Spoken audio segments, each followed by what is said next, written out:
24-hour business plan. Welcome back to the 24-Hour Business Plan podcast.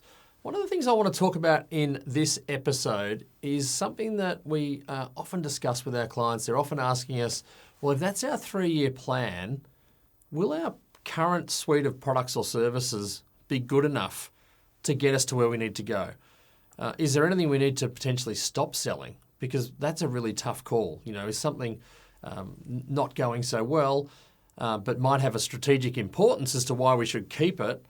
Or is it something that's just, we're spending a hell of a lot of time on as an organisation and we're never going to make it with that particular product or service? And I think we've got to be honest about our products or services. One of the exercises we use in our workshops is we sort of say to people, look, if that's one of your products, give yourselves a mark out of 10. Let me know. What do you think? If I'm asking you to mark that current product or service out of 10, what are you giving it? And it's quite interesting because often we'll hear someone say, 7.5, and someone else might go 3, and you're like, well, that's interesting. Let's have a discussion about that. But more to the point, even if you're getting a 7.5, it's clear that something could be a bit better. Well, what will make you go from a 7.5 out of 10 to a 10 out of 10 over the next 1, 2, 3 years? Are you able to tweak that product or service and make it as good as it can be?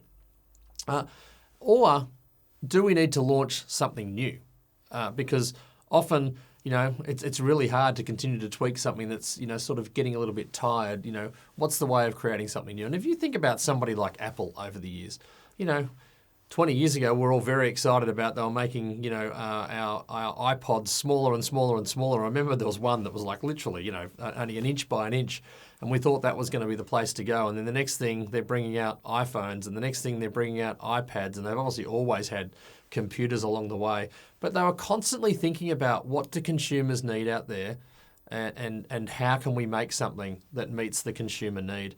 And that was around a lot of observation and understanding of what consumers were looking for over time. It might have been around that insider. It might have been around the culture and where the market was at that point in time in terms of what they were trying to develop. Same whether you've got a professional services product, you've got to constantly be trying to figure out, is that fit for purpose over time? The other part of your product that's often shied away from is pricing. And pricing's critical. We're often in Australia, will our client, if we up our price by 5%, will our clients really buy it? What's the point at which, increasing a price by too much is going to slow sales back down? And we tend not to experiment, and we tend to not be very confident with our pricing. In professional services in particular, a lot of professional service firms want to give away strategy to get into the workflow where they can make some more money or making something or creating something beyond that. And, I often say to people, just next time you do it, just charge somebody because that's your thinking, that's your strategy. Just do that. And of course they'll come back, oh, wow, I couldn't believe it. I said, look, it's going to take me 2.5 days. Look, I think the price of that's going to be this. And all of a sudden, once they've done that once and a client's bought it, there's a lot more confidence to go ahead and do it. And same with consumer goods. You've got to be, there's often very fine-tuned against your competitors as to where you're at and where your price is at compared to somebody else's. So I think you've got to be thinking with your business plan, how do we optimize our margins? How do we optimize our sales through the various pricing levers we can play? And of course, pricing leads on to one of our other core pillars of executional excellence, and that's the ultimate financials, the ultimate outcome of what we call our 8 pillars of executional excellence. And there's a lot of things to think about with your financials.